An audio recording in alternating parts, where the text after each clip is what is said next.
सिद्धेभ्यः। जय श्री ओम नमः सिद्धेभ्यः। जय श्री ओम नमः सिद्धेभ्यः। सर्वमंगलमांगल्यं सर्वकल्याणकारकं प्रधानं सर्वधर्माणां जैनं जयतु शासनम्। जैनं जयतु शासनम्। जैनं जयतु शासनम्। पंच परमेष्टि भगवान की, आचार्य श्री गुरुवर कुंद कुंद महाराज की, आचार्य श्री गुरुवर विद्यासागर महाराज की, जगत पूज्य निर्यापक श्रीमान तीर्थ चक्रवर्ती मुनि पुंगवासी सुधा सागर जी महाराज की, सुल्लख सिद्ध पांच गंभीर सागर जी महाराज की। स्वाभाविक रूप से प्रकृति ने प्रत्येक वस्तु में एक ऐसी अतुल समान शक्ति दी है कि उसे किसी की जरूरत ही नहीं होती। स्वयं शक्तिमान जीव विशेष रूप से है। पुद्गल धर्म अधर्म आदि ये स्वयं शक्तिमान है। ये किसी का सहारा नहीं लेते, किसी का आलम्बन नहीं लेते। वे स्वयं में रहते हैं। स्वयं चतुष्टय उनका पूर्ण भी प्रकट है। पुद्गल भी अपने आप में किसी सहारे की अपेक्षा नहीं करता। वो भी नहीं चाहता कि कोई मुझे आलम्बन रूप रहे। पुद्गल यदि सहारा लेता भी है तो सजाति का लेता है, विजाति का नहीं। पुद्गल पुद्गल के साथ बंध को प्राप्त होता है, स्कंद बन जाता है। पुद्गल है, पुद्गल को बंध, पुद्गल पुद्गल से ही बनता है।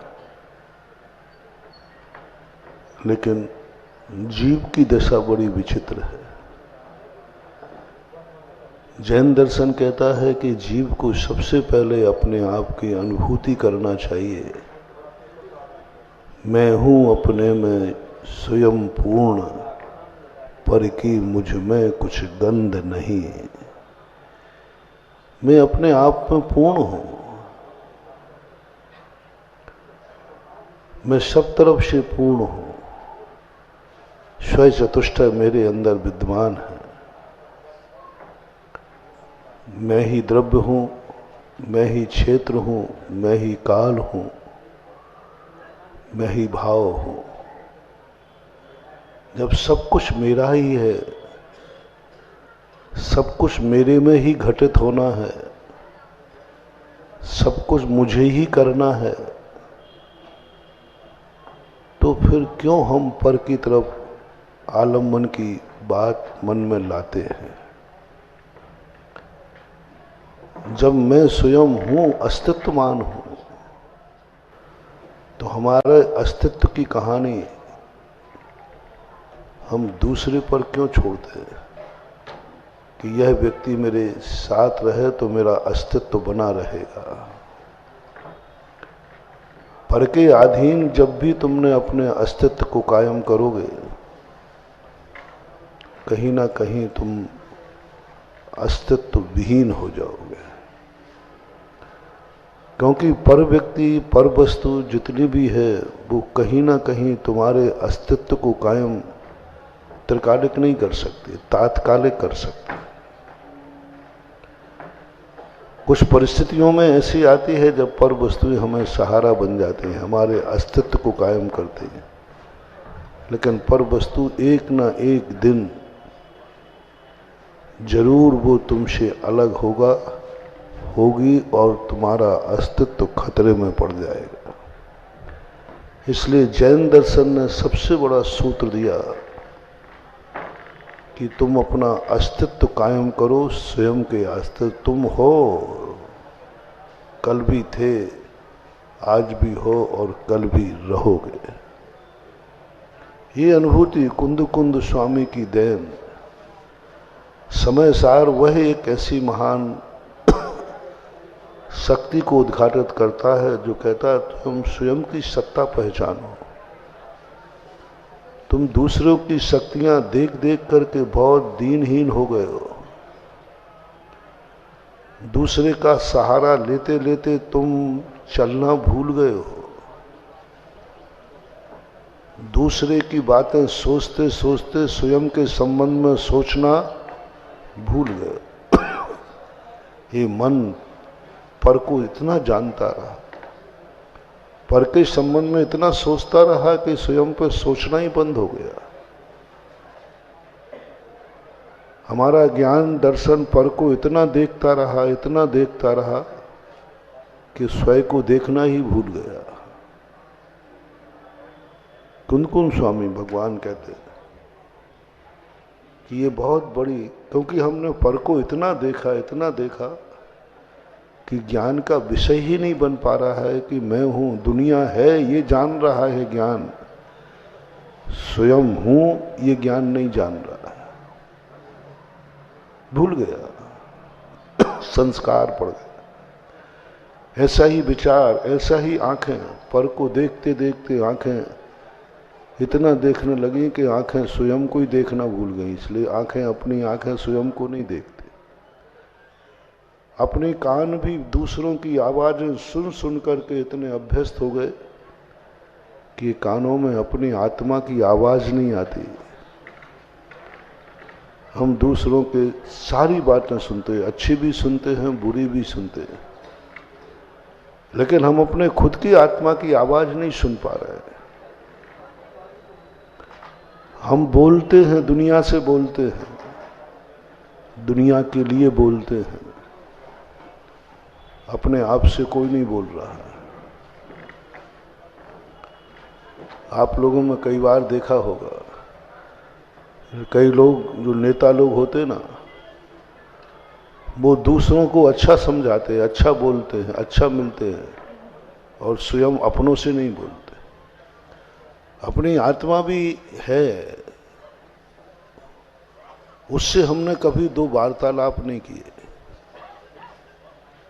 हमने दुनिया के सारे कार्य किए, लेकिन हमने अपना निज आत्मा का कोई कार्य नहीं किया। हमने दुनिया के गुणों की प्रशंसा की, कभी अपने आत्मा की प्रशंसा नहीं की। भगवान की भी की, लेकिन कभी आत्मा की प्रशंसा करो कि आत्मा भी कोई चीज है। हमने बुराइयां की, दुनिया की बुराइयों को हमने कथन किया, निंदा की, लेकिन कभी अपनी बुराई पर कभी दृष्टि नहीं गई। हमें बुराई दिखी तो दूसरों में दिखी, अच्छाई दिखी तो दूसरों में दिखी, स्वयं में ना अच्छाई कभी देखने में आई, ना बुराई देखने में आई। यही सबसे बड़ी भूल है। हम दुनिया को देखते हैं कि ये अच्छा आदमी है, लेकिन स्वयं नहीं समझ पाते कि मैं भी कोई अच्छा हूं कि नहीं। हम दुनिया की बुराइयां देखते हैं, कभी अपनी खुद की बुराई नहीं देखते। दुनिया के संबंध में हमने अच्छे और बुरों पर, और चाहते भी हैं हम कि सारी दुनिया बहुत अच्छी बने, लेकिन कभी ये नहीं सोचते कि मैं भी अच्छा बनूं। सारी दुनिया में कोई बुराई नहीं रहे, लेकिन ये नहीं सोच पाते कि मैं बुरा नहीं रहूं। हर व्यक्ति चाहता है कि दुनिया में कोई न बुरा सोचे, लेकिन सोच नहीं पाते कि मैं कभी बुरा नहीं सोचूंगा। हर व्यक्ति बाजार जाता है, सोचता है कोई मुझे ठग ना ले, और हर व्यक्ति दुकान पर बैठा रहता है जितना मैं ग्राहक को ठग सकूं, ठगने का प्रयास करता है। स्वयं जब दुकान पर बैठता है तो सोचता है जितना ज्यादा झूठ बोल करके, जितने से ज्यादा खींच सकूं उतना ज्यादा खींच लूं। और जब बाजार में लेने जाता है तो सोचता है कोई मुझे सस्ते से सस्ते में दे देवे। बेचता है तो सोचता है कि महंगे से महंगा बिके, और लेता है तो सोचता है सस्ते से सस्ता मिले। बस यही सबसे बड़ी भूल है, सबसे बड़ी भूल है। और यहीं से व्यक्ति का तिरोभाव शुरू होता है। जब माल बेचता है तो सोचता है अधिक से अधिक महंगा बिके, सबसे महंगा बिके, और लेता है तो सबसे सस्ता लेने का भाव करता है। मैं दुनिया को ठग लूं लेकिन कोई मुझे न ठग पाए, मेरा झूठ कहीं न पकड़ा पाए, दुनिया के झूठ हमारे ज्ञान में झलकते रहें। और यह स्थिति जब तक है, हम पूर्ण रूप से उस सत्य का आनंद नहीं ले पाएंगे। हमें इतने विस्तृत होना पड़ेगा, इतना निष्पक्ष होना पड़ेगा कि हम दुनिया की बुराई देखते हैं तो खुद की भी बुराई देखें, दुनिया की अच्छाई दिखती है तो खुद की भी अच्छाई देखें। हम महंगा माल बेचना चाहते हैं तो महंगा माल खरीदने की भी औकात रखो। हम दुनिया को ठगना चाहते हैं तो तुम भी ठगे जाने को तैयार रहो, क्योंकि मैं भी व्यापारी हूं। एक बार एक मूर्ति आई, वो मूर्ति में उसने पेंट कर दिया। तो एक लोगों ने कहा कि महाराज जी ये बहुत बेईमान होते, बदमाश होते, देखो पेंट कर दिया। मैंने कहा आपके यहाँ कौन सी दुकान है? उन्होंने कहा कपड़े की। तो मैंने कहा तुम असली कपड़ा नकली के नाम से कितने बार बेचते हो, कितनी सौगंधें खाते हो? यदि तुम्हारे पास खोटा माल है और चोखे माल में मिलाने का तुम्हें मौका मिले तो बताओ भाई टीकमगढ़ वाले कौन चूकेगा? खोटा माल है, चोखा माल है और मिलाने का पूरा मौका है, सामने वाला बिल्कुल कुछ भी नहीं जानता, तुम्हारे विश्वास में है, बोलो कौन मिलाने के लिए भाव नहीं करेगा? हाथ उठाए, झूठा मत उठा देना। लालू ने एक बार कहा था, बहुत अच्छी बात, लालू हुआ ना बिहार का मुख्यमंत्री, उसने कहा कि मैं बेईमान हूं, सब लोग कहते हैं मैं बहुत गलत आदमी हूं, बहुत बेकार आदमी हूं, सबको लोग मेरे से कहते हैं। यदि मैं बेकार आदमी हूं तो मैं बार बार चुना क्यों जाता हूं? बार बार लोग मुझे ही मुख्यमंत्री क्यों बनाते? मैं नहीं बना तो मेरी पत्नी को बना दिया, यानी सब लोग मुझे ही चाहते हैं। जब सब लोग मुझे चाह रहे हैं तो फिर मैं कहां गलत हूं? यदि गलत होता तो लोग क्यों चाहते? तो वो कह रहे तुम लोग कहोगे कि हम नकली वोट डलवा लेते हैं, हम डरा धमका के डरवा लेते हैं, इसलिए जीत जाते हैं, ये भी आरोप आप लगा सकते हो। तो उसने जो मार्मिक बात कही कि वो लोग बताओ दुनिया में कौन व्यक्ति है जो चुनाव में खड़ा होवे और उसे नकली वोट डालने का पूरा मौका मिले और वो ना डलवाए? पूरा मौका है, ये सील रखी है और ये पैड रखा है, लिस्ट है, चाहो तो ठोक दो। टीकमगढ़ में कोई पार्षद पे भी खड़ा होगा और यदि उसको मौका मिल जाए कि तुम नकली वोट डलवा सकते हो, पूरा बूथ तुम्हारा है, तो बोलो कौन चूकेगा? फर्क कितना है कि ये लोग डलवा नहीं पाते, मैं डलवा लेता हूं, बस इतना ही बेईमान हूं, बाकी तो चाहते तो सब वही है जो मैं कर रहा हूं, मैं कर लेता हूं और ये करना चाहते हैं लेकिन कर नहीं पाते। करना तो सब वही चाहते हैं लेकिन कर नहीं पाते, इसलिए कहते हैं कि ये बेईमान है। बेईमानी पे तो तुम भी करना चाहते हो लेकिन तुम बेईमानी कर नहीं पाते, इसलिए तुम बेईमान को बेईमान कहते हो। हर व्यक्ति आज इस बात के ऊपर विचार करे। मैंने जब ये बड़ा पेपर में एक जॉग टाइप का दिया था तब मैंने इस पर बड़ा विचार किया। मैंने कितनी बड़ी बात है, कभी कभी कुछ लोगों के मुख से ऐसी अच्छी बात निकल जाती है, भली वो स्वयं गंदा हो लेकिन बात बहुत अच्छी कह जाता है। कितना आत्म परीक्षण के लिए कितना बड़ा मौका दिया, कितना बड़ा सोचने का। बेईमान कौन है? जो कर लेता है या जो कर नहीं पा रहा है। एक कर लेता है बेईमानी और एक कर नहीं पा रहा है, और एक वह है जो करना ही नहीं चाहता। एक वह है जो करना नहीं चाहता। एक दूसरे को ठग लेता है और एक ठग नहीं पाता और एक ठगना नहीं चाहता। एक दूसरे का व्यापार नकली करना चाहता है, झूठ बोलकर धन कमाना चाहता है लेकिन कमा नहीं पाता, और एक झूठ बोलना नहीं चाहता। तीनों में अंतर करना। तीन व्यक्ति तुम्हारे सामने हैं, एक पाप कर लेता है, एक पाप नहीं कर पाता है और एक पाप करना नहीं चाहता है। आपको अपना परीक्षण करना है। एक व्यक्ति किसी को मर्डर कर देता है, एक कर नहीं पाता है और एक करना नहीं चाहता है।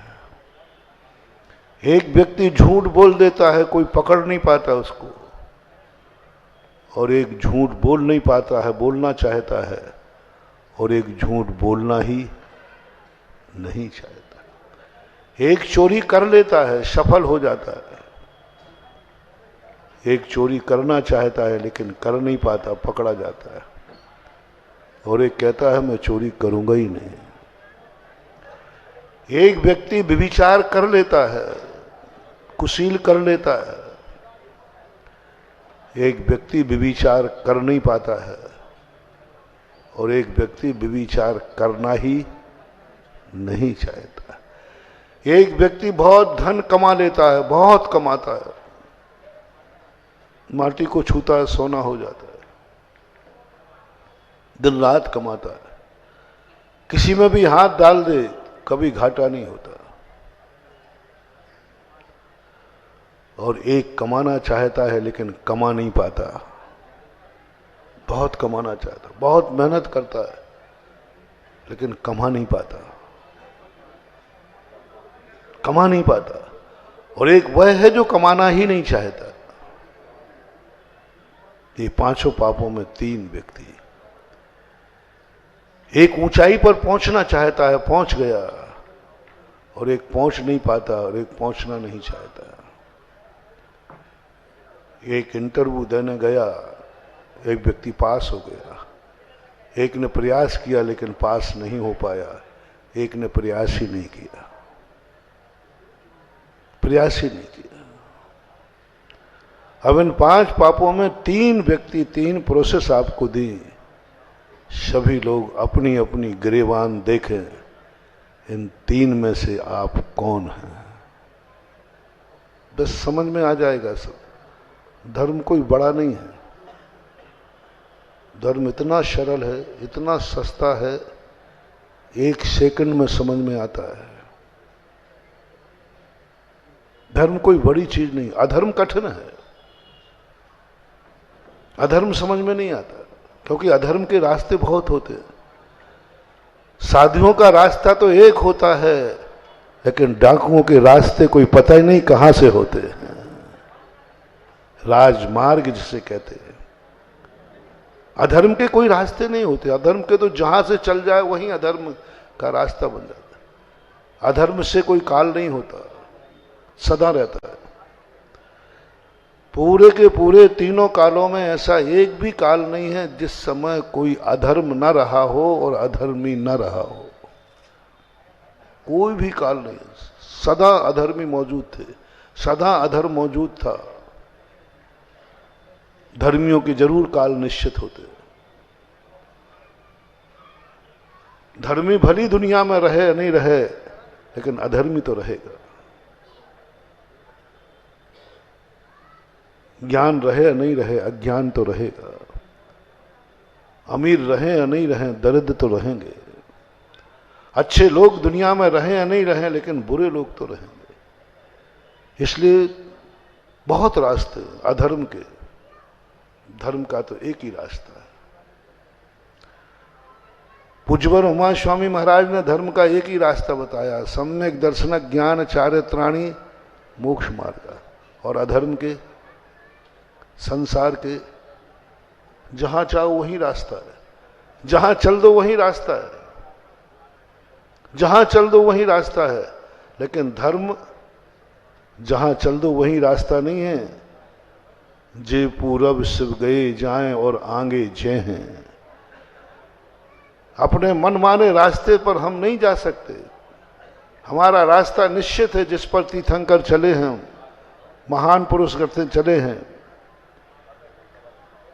जिस रास्ते से सज्जन लोग जाते हैं, वही रास्ता सज्जनों के लिए चलने योग्य है। दुर्जन के लिए कोई रास्ता नहीं, वो तो कहीं से भी चल देगा। उसको रास्ते की जरूरत नहीं, वो रास्ता चलता भी नहीं है, चलता भी नहीं, क्योंकि वो रास्ते से चलेगा तो पकड़ा जाएगा। वो ऐसे रास्ते से चलता है जिस रास्ते को तुम्हें मालूम ही नहीं कि वो रास्ता है। डाकू घर में घुसता है, दरवाजे से नहीं, वो वहां से घुसता है जहां से तुम ये सोचते हो यहां से भी कोई आ सकता है, मुझे मालूम नहीं था। जो रास्ते तुम्हें किसी को मालूम नहीं है, उस रास्ते से चलता है डाकू, पापी। इसलिए धर्म को ज्यादा समझने की अपेक्षा इतनी समझ लो, इन तीन में से तुम कौन हो। 5 पाप तुम्हारे पास हैं। पांचों पापों में तुम क्या वह हो जो कर चुके हो, कर लिया है, कर लोगे। 5 पाप, हिंसा, झूठ, चोरी, कुशील, परिग्रह, तुमने कर लिए हैं, कर रहे हो या कर लोगे। एक पापी वह है। दूसरा पापी खतरनाक है जो कर नहीं पा रहा है, करना चाह रहा है। 5 पाप सभी लोग कर चुके हों या कर लेंगे, इनकी संख्या कम है, इनकी संख्या कम है। सभी लोगों ने मर्डर कर दिए हों, इनकी संख्या कम है। किसी जीव ने किसी का जीवन नाश कर दिया हो संकल्प पूर्वक, इनकी संख्या बहुत कम है दुनिया में। 5 पापों में करने वालों की संख्या बहुत कम है, जो कर लेते हैं। जो कर लेते हैं, चाहे भली उसका परिणाम दुर्गति हो, दुख हो, जेल हो, कुछ भी हो, कर लेते हैं वो। उनकी संख्या ज्यादा नहीं है दुनिया में। ऐसे नरकों में जीव कम जाते हैं तो संपूर्ण पाप करके जाते हैं। नरकों में जाने वालों की संख्या ऐसी कम, बहुत कम है, जो 5 पाप करके गए हो और हमेशा 5 पाप किए हो ही नहीं सकता। पूरी जिंदगी भर कोई 5 पाप नहीं कर सकता, कर भी नहीं पाएगा।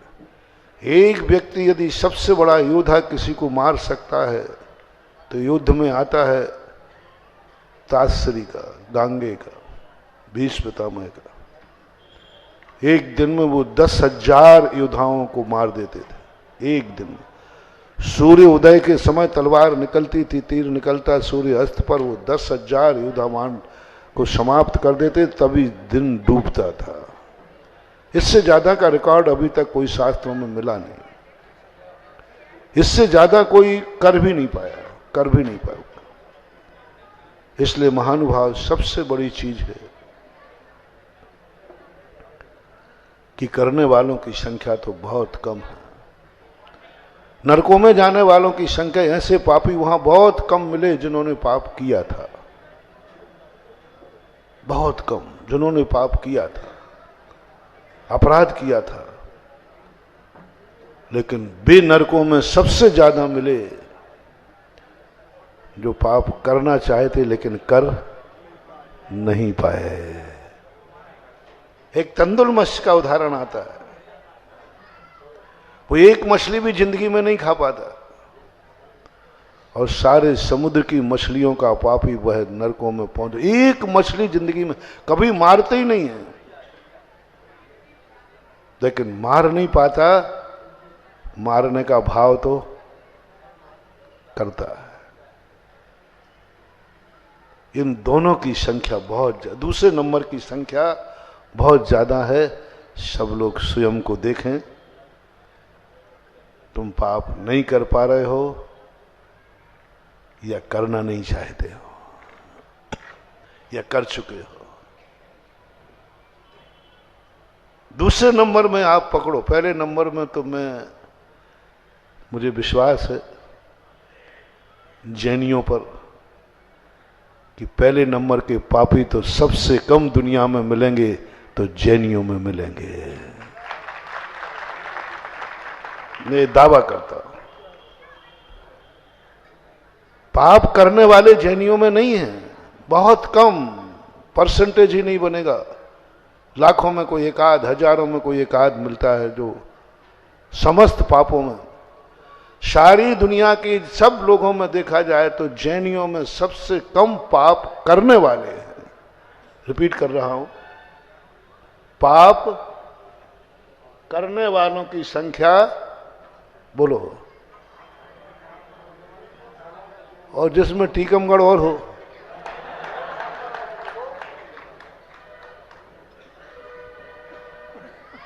सबसे कम पाप करने वाले घटिया खाले में होते हैं। महाराज बुंदेलीखंड में तो ललितपुर की लाज देखा बैठे हैं ना ललितपुर वाले। लेकिन मैंने ये गर्व से बात कह दी, सबसे कम पाप करने वाले जैनियों में हैं। ये दावा है, सर्वे कर लो आप। मैंने कई लोगों को चुनौतियां दी कि जैनियों में सबसे कम पाप करने वालों की संख्या मिलती है। मिलेंगे ही नहीं, बहुत कम मिलेंगे। मिलेंगे तो कभी कभी मिलेगा कोई एक आध, तो उसमें से तो कई तो झूठे फंसा दिए जाते हैं, उन्होंने पाप किया ही नहीं लेकिन करने में। जैनी 90% कभी जेल में मिले तो समझ लेना किसी ने इसको फंसाया है, क्योंकि जैनी के खून में पाप करने की औकात ही नहीं होती, संस्कार ही नहीं होता, करने में वो डरता है। इसलिए कभी जो यदि जैनी मिल जाए कहीं जेल में तो विश्वास मत करना कि इसने पाप किया है, इसको कहीं ना कहीं किसी ने इसको फंसाया है, कहीं ना कहीं से फंसाया, कहीं ना कहीं ग्रुप में फंस गया। कई केस ऐसे होते हैं जो गैंग में होते हैं, फंस जाते हैं, करता नहीं। करना कभी हो गया तो संगति में हो जाएगा, क्रोध में हो जाएगा, आवेश में हो जाएगा, प्री प्लानिंग से जय नहीं करता। अब 3 पापियों के मैंने 3 रूप बना दिए। पहला ये बना दिया कि वह व्यक्ति पहली बार तो करता ही नहीं, करता है तो संगति में आकर के, दबाव में आके करता है, और कभी आवेश में आके कर लेगा। आदतन अपराधी जैनियों में नहीं होता। अब लीजिए, समझ गए ना? आदतन अपराधी क्या कहलाता है? जिसका पेशा हो, पेशा है। आदतन अपराधी जैनियों में मिलना दुर्लभतम दुर्लभ है। जो आज प्री प्लानिंग से पाप करने की सोचते हो, प्री प्लानिंग से पाप करके और आदतन अपराधियों की कोठियों में चले जाएं, नहीं। लेकिन आज मैं पहला जिम्मेवारी ले ली, लेकिन इतनी जिम्मेवारी लेने से मैं तुम्हें दुर्गति से नहीं बचा पाऊंगा। तुम करते तो नहीं हो। अभी बताओ, करना नहीं चाहते या कर नहीं पाते? डर लगता है। निपटाना तो चाहते हो, निपटाना तो चाहते हो, लेकिन डरते हो अभी 302 धारा से जेल हो जाएगा, इसलिए चुपचाप बैठे हो। मन मार के पकड़े गए तुम कर्मों की पुलिस से। कर नहीं पा रहे हो क्योंकि डर गए। मोह जाग गया, परिवार का लोभ जाग गया। करना तो चाह रहे हो। सभी पापों में ऐसे ही लगा लेना। सब करना चाहते हो, धन कमाना चाहते हो, कमा नहीं पा रहे हो। चाहते तो हो कि हम सारी दुनिया का धन तिजोरी में भर नहीं पा रहे हो, तो भी आप पापी की कोटि में आएंगे। करने वाला और करने के भाव करने वाला दोनों एक नरक में मिलेंगे, एक सजा में मिलेंगे। तंदुलमश और राघवमश दोनों एक गति को प्राप्त होते हैं, दोनों एक गति को प्राप्त हो जाते हैं, दोनों एक नरक में चले जाते हैं। ऐसी स्थिति बन जाती है। और यही स्थिति ठीक आज दूसरी स्थिति बन रही है। ये तो पाप की कहानी हुई, इसलिए सुना दी क्योंकि आप इससे परिचित हैं। सबको अपने अपने अंदर सब झांक रहे होंगे, महाराज आज मेरे ही ऊपर बोल रहे है ना, क्योंकि मैं कर नहीं पा रहा हूं। करना तो सब पकड़ में आ जाएंगे। सब अपने आप में देखो कौन सा पाप है जो तुम करना चाहते हो लेकिन कर नहीं पा रहे हो, तो तुम्हें सबको कुछ ना कुछ पकड़ में आएगा। अरे महाराज जी को शायद पता चल गया मेरे अंदर की बात, मुझे कुछ पता नहीं चलती है। कुछ बातें हैं, धुआं में लाठी चला दो वो किसी के सिर पे पड़ेगी ही पड़ेगी। क्योंकि कुछ बातें ऐसी हैं जिससे संसार का व्यक्ति कभी अछूता रह ही नहीं सकता। तीसरी बात महत्वपूर्ण है, वह करना ही नहीं चाहता। तो कहता है, जो हमने प्रवचन के प्रारंभ में कहा था, मैं अपने आप में संतुष्ट हूं, तृप्त हूं, पूर्ण हूं। मुझे क्या जरूरत पड़ी? मेरे अस्तित्व को कोई मिटा ही नहीं सकता, मैं किसी के अस्तित्व को क्यों मिटाऊं? जब कोई मुझे नहीं मार सकता है तो फिर मैं दूसरे को मारने का भाव क्यों करूं? कोई मुझे मार सकता तो मैं बचने के लिए उसको मार देता। मुझे तो अनुभव में आ गया कि मुझे कोई मार नहीं सकता, स्वयं अस्तित्व है, मेरी स्वयं सत्ता है। जब कोई मुझे मार ही नहीं सकता तो फिर मैं क्यों मारने का भाव करूं? मैं भी जी रहा हूं, वह भी जिए। हमारी सत्ता, हमारा अस्तित्व हमारे हाथ में है। कभी पहचानना। ये अनुभूति पूज्यवर कुंद कुंद भगवान ने दी कि स्वयं सत्ता की पहचान करो। मैं हूं, त्रिकाली हूं, कल भी था, आज भी हूं, कल भी रहूंगा। कोई मुझे मिटा नहीं सकता, क्योंकि मैं अपने खुद पर पैर पे खड़ा हुआ हूं, किसी के सहारे पर नहीं। मैं अपनी दम पे खड़ा हूं, मैंने अपने पैरों पर खड़ा हूं। जो व्यक्ति अपने पैरों पर खड़ा रहता है, अपने दम पे खड़ा रहता है, वह कभी किसी से डरता नहीं है, किसी से दबता नहीं है। उसको ये नहीं लगता है, जो सरकार पूर्ण बहुमत में होती है उसको डर नहीं लगता कोई मुझे गिरा देगा। और अल्पमत की सरकार है, विधायकों के हाथ पैर जोड़ता रहता, भैया मेरे बाप बना रहे। कुंद कुंद स्वामी कहते तुम अल्पमत में क्यों हो, तुम स्वयं सत्ता को पहचानो और अनुभव करो कि मेरा जो कुछ भी है सब मेरा खुद का है, मैं अपनी दम पर खड़ा हूं। चाहे तुम्हारा संसार हो चाहे हमारा परमार्थ हो, स्वयं अहमियत को पहचानना है। तुम्हारे पास जो धन है वो स्वयं की कमाई है, तुम्हारा जो यश है वो स्वयं का कमाया हुआ, किसी दूसरे ने नहीं दिया। तुम्हारी ख्याति जो स्वयं की कमाई हुई है, दूसरे की नहीं। स्वयं का पसीने पर जब व्यक्ति गर्व करता है तो उसको आनंद ही आनंद आता है, मेरे पसीने की कमाई है। कुंद कुंद भगवान कहते एक बार स्व चतुष्टय को पहचानो, जो कुछ भी तुम्हारे पास है वो किसका है, चाहे धन हो या धर्म हो। जो धर्म हो चाहे धर्म हो, ख्याति हो यश हो, वो किसका दिया हुआ है, पराया है, किराए का है, तो सावधान, वो कहीं ना कहीं खत्म हो जाएगा। और स्वयं का है तो जाओ, सारा 3 लोग भी आ जाए तो भी तुम्हारा कुछ भी नहीं बिगड़ सकता, क्योंकि वो स्वयं का है। स्वयं के अस्तित्व को पहचानो। क्यों हम विचार करते हैं कि ये हट जाएगा तो हमारा क्या होगा, ये मर जाएगा तो हमारा क्या होगा, ये चला जाएगा तो हमारा क्या होगा, ये धन छूट जाएगा तो क्या होगा, ये शरीर चला जाएगा तो क्या होगा। कुछ नहीं होगा, क्योंकि तुम तो हो ना।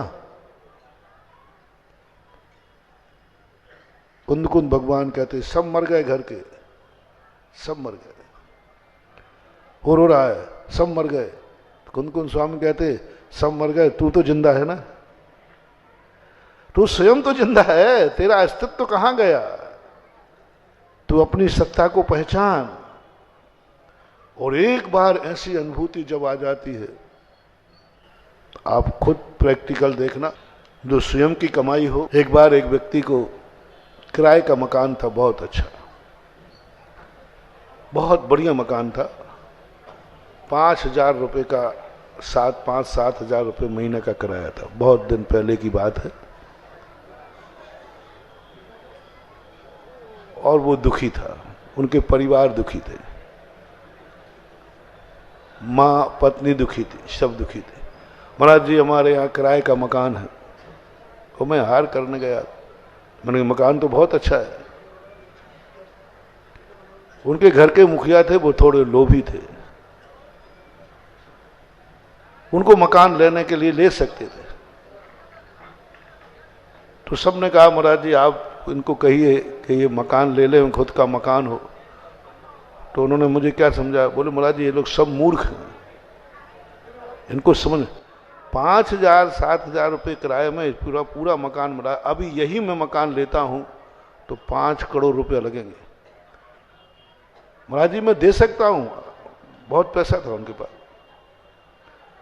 महाराज जी आप कल्पना करो, 5-7 हजार में मकान मिला है और अभी 4-5 करोड़ रुपया लगा देंगे, 5 करोड़ का ब्याज कितना हुआ है? 5 लाख रुपया। ये मूर्ख है, खरीदूंगा, यही मकान खरीदना है और 5 करोड़ और 5 लाख रुपया लगेगा ब्याज का, और ये 5-7 हजार में मिल रहा। बताओ महाराज जी ये लोग तो मूर्ख हैं। हमने तो ओहो, मैंने तुरंत चिंतन पे चला गया। मैंने कि ये घर वाले सब मूर्ख हैं। बच्चों से पूछा, परिवार से पूछा, मैंने कि हिसाब तो दे दिया उन्होंने, 5 लाख रुपया, 5 करोड़ रुपए का 5 लाख रुपया ब्याज आएगा और ये 5-7 हजार रुपये किराए में मकान में तुम रह रहे हो, तो क्या बुराई है। उन्होंने कहा महाराज जी जब मन से देखता हूं तो मन में हीन भावना आती है, आखिर किराए के मकान में हूं, कभी भी खाली करा सकता है। कुछ करने का मन होता है तो कहते क्यों कराऊं, किराए का है। ओह, मैंने कहा ये भी बहुत बड़ी बात है। माने व्यक्ति 5 लाख रुपए महीने का घाटा उठा सकता है, लेकिन खुद के मकान का जो आनंद है वो आनंद ही है। 5 लाख रुपया बच रहा है तो भी अनुभूति में क्या आ रहा है? बोले महाराज जी वो और बड़ी आफत है, इनको समझाओ, अब बाल बच्चे पोता पोती बड़े हो गए हैं, कोई भी देखने आता है तो वो इसलिए चला जाता है कि मकान।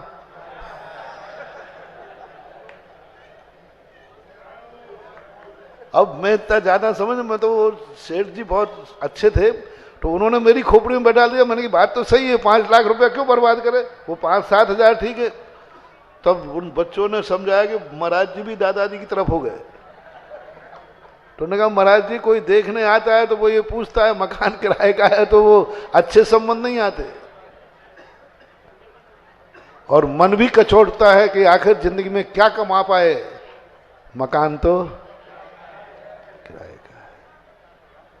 वो दिन, वो संस्मरण हर व्यक्ति के लिए करना है। 5 लाख रुपया चला जाए तो चला जाए, लेकिन एक स्वाभिमान आता है, मकान हमारे खुद के घर का है।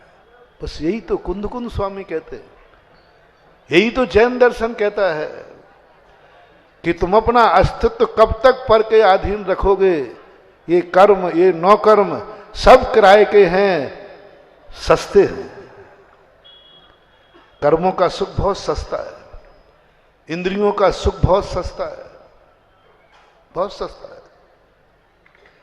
आंखों का सुख बहुत सस्ता है, आंख खोलो दिख जाता है, बहुत सस्ता है। कानों का सुख बहुत सस्ता है, कुछ नहीं करना, एक थोड़े 4 शब्द कोई प्रशंसा के सुना दे, कान बहुत अच्छा, सब सस्ता है। इंद्रियों के सारे सुख बहुत सस्ते हैं, इतने सस्ते में तुम जी रहे हो।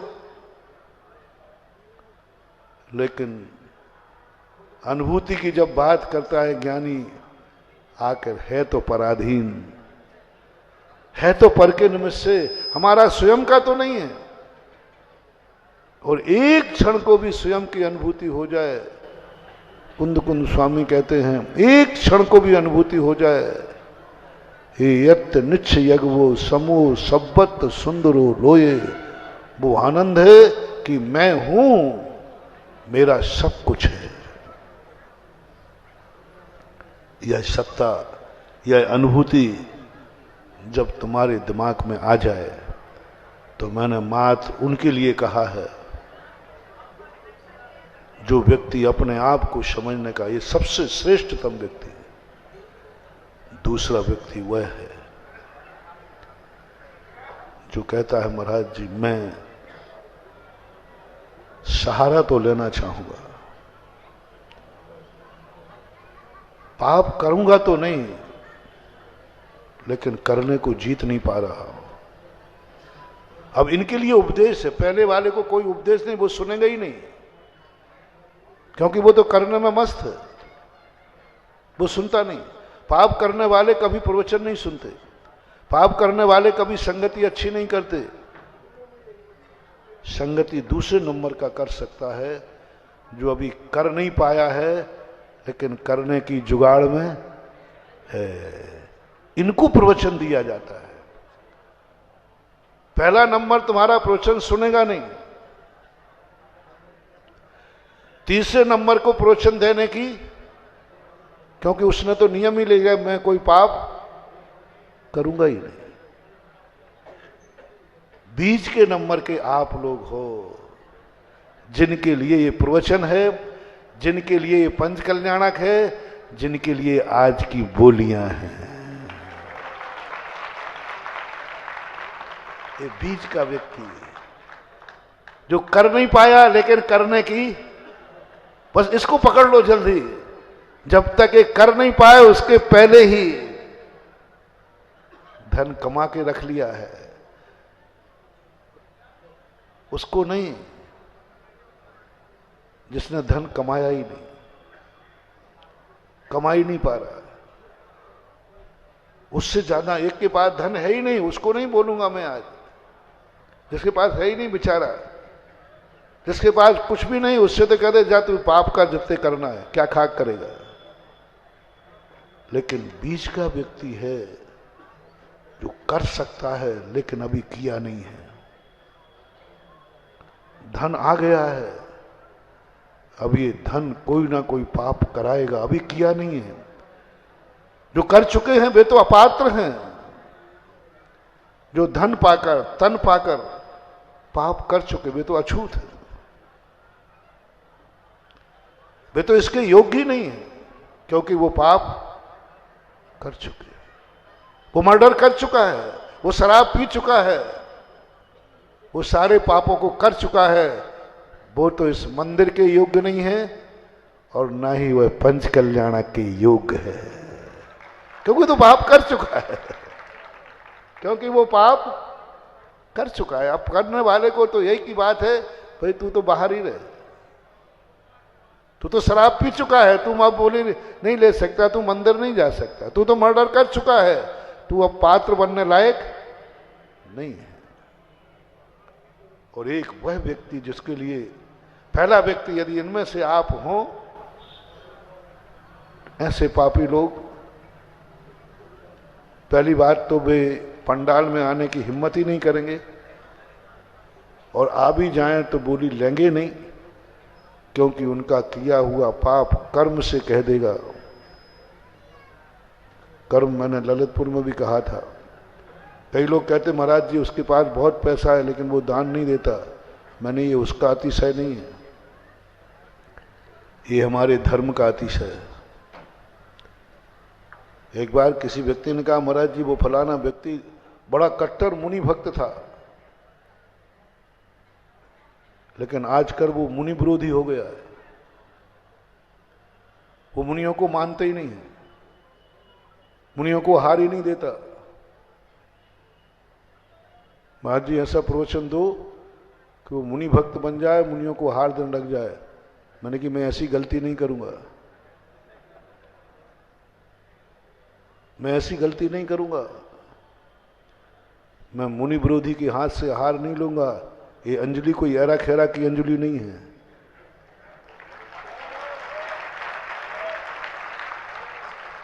ये अंजलि वो है जिसकी अंजलि में परम भक्त का ग्रास आता है, जन्म जन्म के पुण्यात्मा का ग्रास आता है, जन्म जन्म के मुनि भक्त का ग्रास आता है। जो जन्म जन्म का पुण्यात्मा होता है वो राजा श्रेयांश का ग्रास आता है। ऐसे किसी पापियों के हार ले लो। जिसके मन में मुनि श्रद्धा नहीं वो तो इस अंजलि में क्या क्रोध में आने लायक भी नहीं है। ये उसका चमत्कार नहीं है, ये हमारी अंजलि का अतिशय है कि उस पापी को ऐसे परिणाम कर दिए कि मुनि महाराज को देना ही नहीं है। हाँ, धर्म कभी कभी पापियों को वैसे नहीं रोक पाएगा, क्योंकि वो जैन है, वो चौका लगा लेगा, आहार दे देगा, कर्म कहता अनर्थ हो जाएगा। ये पापी आदमी यदि महाराज को आहार दे दिया, पापी के हाथ से ग्रास पहुंच गया, ये तो जन्म जन्म का पापी है। अब क्या करें, रोक सकते नहीं, चौका लगेगा, जैनी है। अब कैसे रोके, महाराज को भी रोक सकते नहीं, महाराज वहां मत जाना, है मत किसी की, मुझे रोक नहीं सकते और उससे कह नहीं सकते कि तू चौका। अब कर्म कहता है इसको कैसे दूर करूं महाराज से। महाराज की अंजलि तो पवित्र है और ये जन्म जन्म का पापी है। तो कर्म ने ऐसा चक्कर घुमाया, उसका दिमाग बदल दिया। कहता पंचम काल में मुनि होते ही नहीं है, ये उसके दिमाग में कर दिया, वो अपने आप दूर हो जाएगा और मुनि बच जाएगा। तुम समझते हो वो मुनि विरोधियों का काम है? नहीं, ये अंजलि का चमत्कार है रे भैया, ध्यान रखना। तुम्हारे मुनिराज की अंजलि का चमत्कार है कि उसकी अंजलि में कोई पापी अंजलि में ग्रास का हार नहीं दे सकता। बुद्धि ऐसी कर दी उसकी, जैसे कल बताया था ना कि बुद्धि कर दी उसकी रावण के भाई कुंभकर्ण की। वो तो मांग रहा था 6 महीने जागूं और 1 दिन सोऊं, तो बुद्धि क्या कर दी, ऐसे ही बुद्धि कर दी कि ईश्वर धर्म को दूर रखो। जो मंदिर नहीं आते, अभिषेक नहीं करते, जैन कुल में जन्म लिया है, जैनी है, जैन कुल में जन्म लिया, जैन ही है, ये मात उसी की भूल नहीं है, ये हमारे मंदिर का अतिशय है कि यह पापी कहीं मूर्ति के ऊपर अभिषेक न डाल दे, नहीं तो प्रतिमा का अतिशय खत्म हो जाएगा। इसलिए कर्मों ने उसकी मति पलट दी, कर्मों ने मति पलट दी कि इसकी बुद्धि ऐसी करो कि इसको मंदिर आने का भाव ही न हो। निधत्त निकाचित कर्म होता है, जो महाराज के समझाने पर भी, जैन कुल में जन्म होने के बाद भी, पड़ोसी में मंदिर होने के बाद भी, नगर में मोहल्ले में मंदिर है, जैन कुल है, परिवार अच्छा है, सब कुछ है, लेकिन कर्म कहता है इसको कैसे करके इसकी ऐसी स्थिति करो कि इसको कहीं अभिषेक का लोटा ना उठा ले। मारीच किन किया, मारीच ने इतना पुण्य कमा लिया कि तीर्थंकर के कुल में जन्म हो गया। अब कर्म कहता है क्या करूं, ये तो मुनि बन जाएगा, तीर्थंकर में समोषण में जाके दीक्षा ले लेगा, क्योंकि आदिनाथ का पोता है, कौन रोक पाएगा। आदिनाथ का पोता है, कौन रोक पाएगा। आदिनाथ भी नहीं रुकेंगे और ये भी नहीं रुकेगा। 4000 साधुओं में दीक्षित हुआ,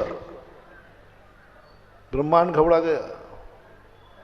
मारीच दीक्षा ले लेगा, मारीच समोषण में पहुंच जाएगा, मारीच का कल्याण हो जाएगा और सब देव दे देंगे दीक्षा, क्योंकि योग्य है।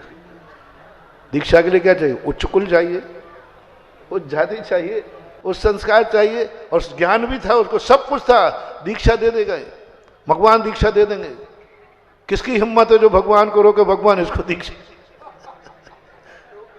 और इसको भी नहीं रोक सकते क्योंकि सारी योग्यताएं इसके पास हैं। कर्म ने झपाटा मारा,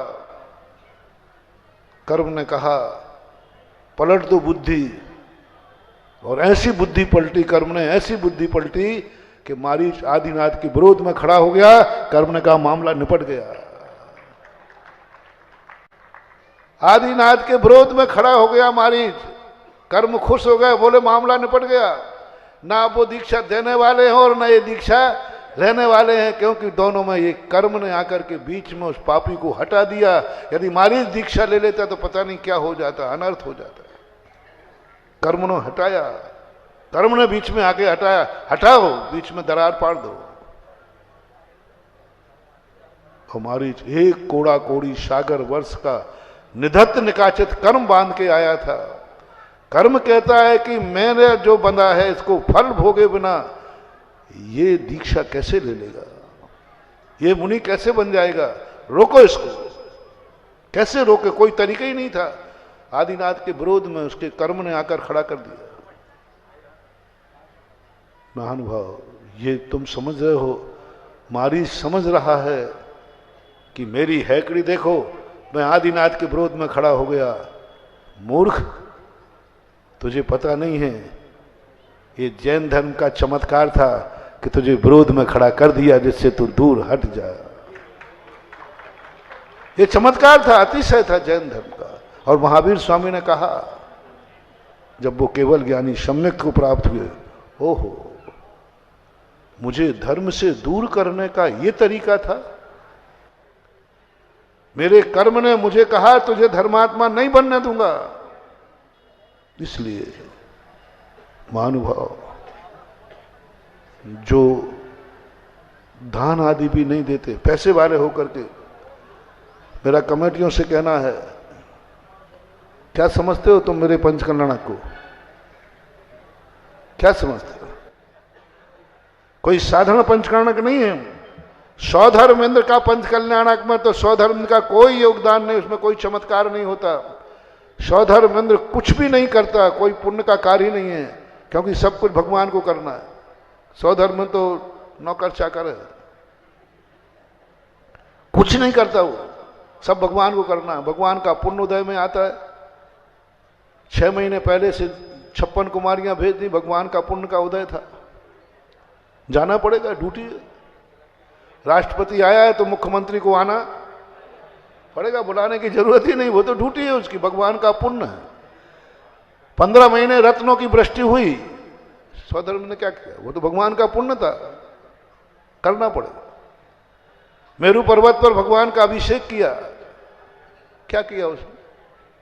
वो तो तीर्थंकर का, बताओ, तीर्थंकर के पुण्य से मेरू पर अभिषेक हुआ कि सौधर्मंद के प्रयास से?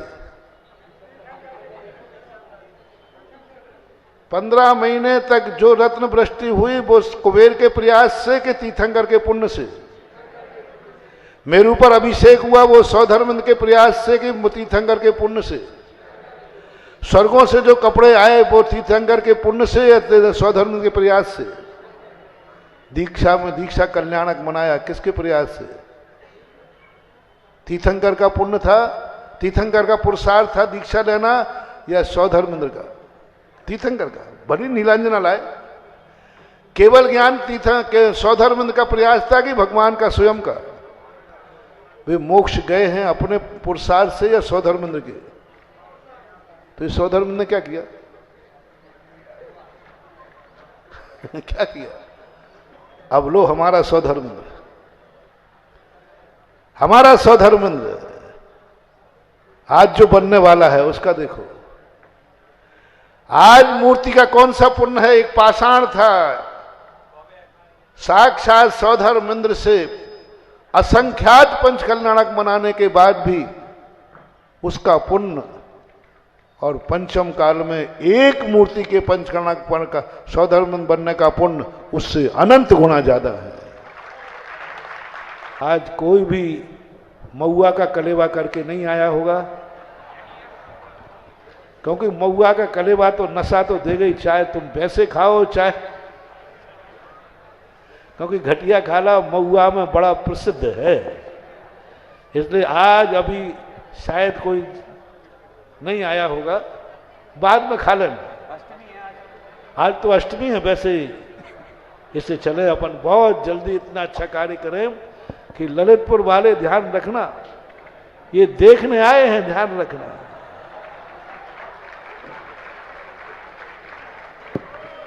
और घटिया वाला ध्यान रखना, नशा वाले का एक स्वरूप होता है कि बोली कंगाल हो, लेकिन पीने के बाद वो राजा लगता है, आई एम किंग।